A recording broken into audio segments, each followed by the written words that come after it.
Imagine this. You're standing at your job exhausted, juggling a line of impatient customers.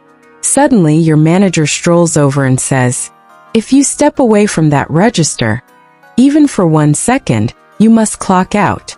Sounds insane, right? Well, that's exactly what my boss told me. But here's the part he didn't expect. When I followed his rule to the letter, it nearly cost him his job. If you've ever had a boss who treated you like a machine instead of a human being, this story is for you. Hit that like button, subscribe, and stick around, because you're about to hear one of the most satisfying cases of workplace revenge you'll ever come across. I used to work retail. If you've ever worked a customer-facing job, you know how soul-sucking it can be. The fluorescent lights, the endless stream of people, the fake smile you plaster on while someone yells at you because an item rang up for 50 cents more than expected. But what made it worse wasn't the customers, it was my manager. Let's call him Steve. Steve believed customer service meant one thing: chaining me to that register. If I so much as leaned back or turned my head, I'd get a glare. Now don't get me wrong, I wasn't slacking. When I stepped away, it was for things like grabbing change from the safe, restocking bags, or even walking 5 feet to throw out trash.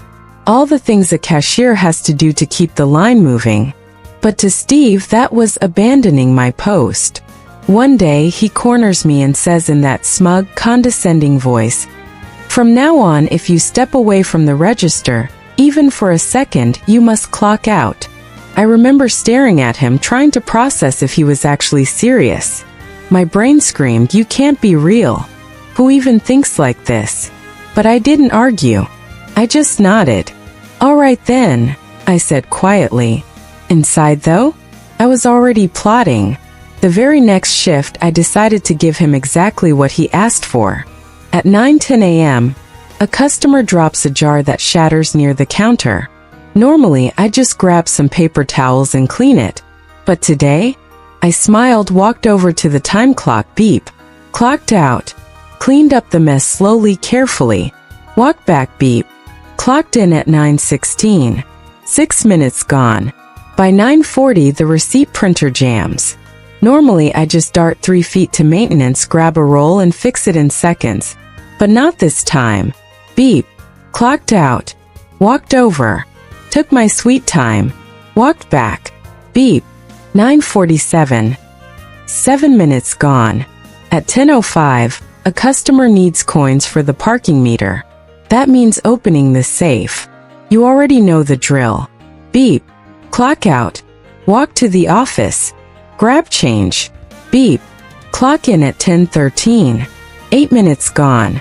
10:42, the till needs a bag of quarters. Beep. Out. Beep. In. That trip cost another 8 minutes. By 11:15, someone asked if we had larger bags. They were literally on the shelf right behind me. But rules are rules. I grinned, walked to the clock, beep. Step 3 feet, grab the bag, return, beep. 3 minutes gone. Each time I clocked out, I could feel customers staring, confused, whispering. And each time I imagined Steve somewhere in the building, smugly thinking he'd fixed the problem.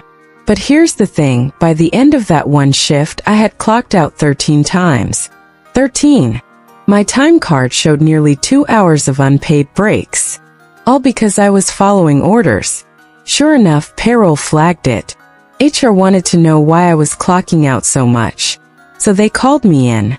My palms were sweating, but my heart was racing with satisfaction, because I had receipts. Literally.